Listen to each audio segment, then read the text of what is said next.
Hi everyone, my name is Avram K and you're watching Alfei Panim Parshas 2026.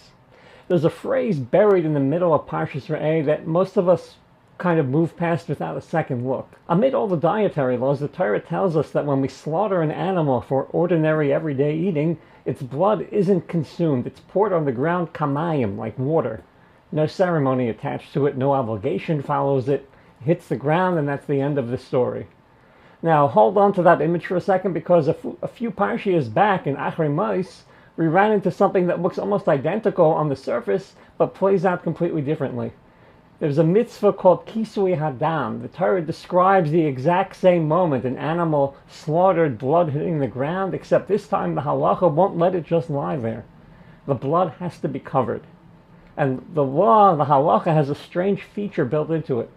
The mitzvah technically belongs to the shoichet, the one doing the ritual slaughter, but if he finishes and walks off without covering the blood, the obligation doesn't just quietly disappear with him. It jumps automatically, instantly, onto whoever happens to be standing there watching. So here's the question worth sitting with. Why does one puddle of blood get treated like it's nothing, like it's water, background requiring nothing of anyone, while the other one practically reaches up and grabs the nearest bystander by the collar? The technical answer from the Mefarshim is that a behema, a domesticated animal's blood, even outside of the Beis HaMikdash, is never fully ownerless. It belongs to a category that gets poured with dignity on the Mizbeach. So even the mundane, everyday version that's not in the Beis HaMikdash carries that dignity along with it. A chaya, a wild animal, never gets that option, as it is never used as a carbon. But here's a question the Sefer HaChinuch itself has to deal with. Birds do sometimes go on the Mizbeach. The oilas ha'oiv, doves, pigeons, are legitimate karbanos. So shouldn't birds be let off the hook? But we know that there's a mitzvah of kisui adam by birds as well. The Chinuch's answer is that the Torah isn't grading each individual animal on its own merits. It's setting the rule at the level of the category. Most kosher behemoths are eligible to be karbanos: goats, sheep, cows. So the whole category of behemoth gets the exemption. But only a small handful of bird species ever reach the Mizbeach, so the category of bird as a whole still needs its blood covered. Hashem, in the Chinuch's words, didn't trouble himself to draw a line between the individual bird that happens to become a carbon and the thousands that don't.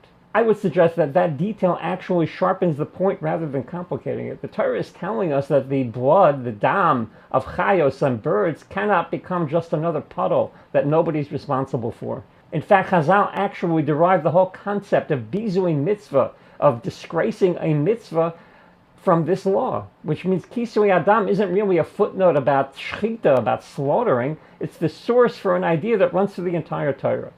Some things are not allowed to become kamayim, they're not allowed to be neglected. Some things demand that somebody notice. I want to suggest that this small halachic detail is describing something we all recognize, something researchers didn't get around to naming until the 1960s, the bystander effect. The finding, in short, is this: the more people who witness an emergency, the less likely any single one of them steps up to do something about it. Not because people are worse than we think, but because responsibility, once it's spread across a crowd, quietly evaporates. Everyone assumes someone else has it covered. And in what researchers have called pluralistic ignorance, meaning they read everyone else being calm as proof that nothing's actually wrong, you get rooms full of people standing around a problem, all waiting for someone else to move first.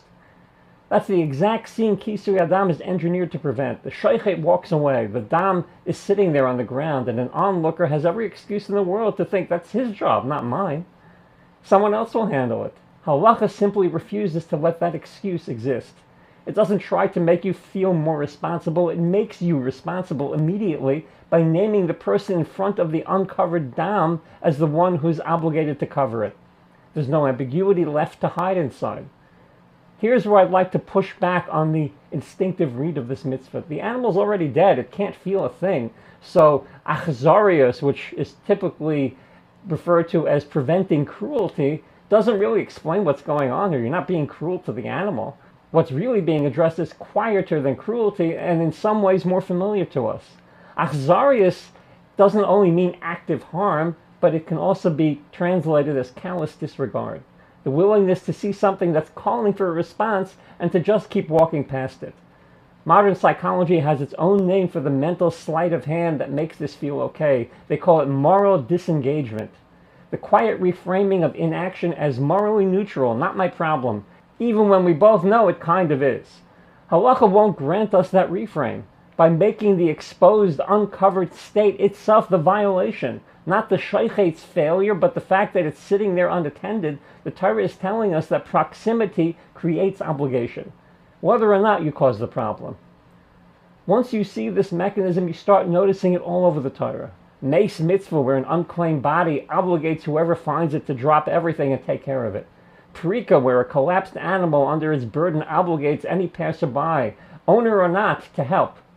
And as we'll see when we get there this summer, Egla Arufa and Shoiftim, where an entire town can be held accountable for a stranger's death that they had nothing to do with, simply because he passed through and nobody thought to notice him.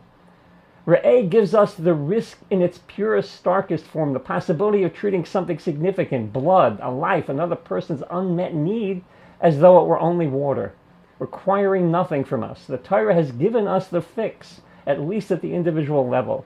Make sure indifference can never hide behind confusion or doubt or indecision again.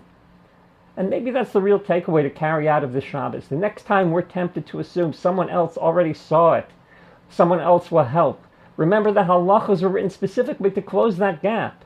Kamayim, like water, isn't a fact about how the world naturally works. It's the exact state that Torah keeps refusing to let us settle into. Have a wonderful Shabbos. My name is Avram K, and you're watching Alfei Panim.